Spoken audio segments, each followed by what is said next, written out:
রাধে রাধে। আমি শম্পা। সবাই কেমন আছো সেটা বলো।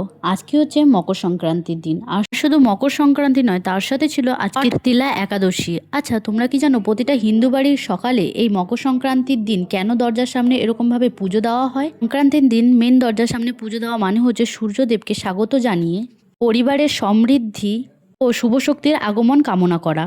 কারণ এই দিনে সূর্যের উত্তরায়ণ হয়, তা নতুন শস্য আর জীবনের নতুন শস্য, ধন সম্পদ আর জীবনের প্রতীক। এই সময় দরজা খুলে চৈতন্য বা ঐশ্বরিক চেতনাকে বাড়িতে আগমন জানানো হয়।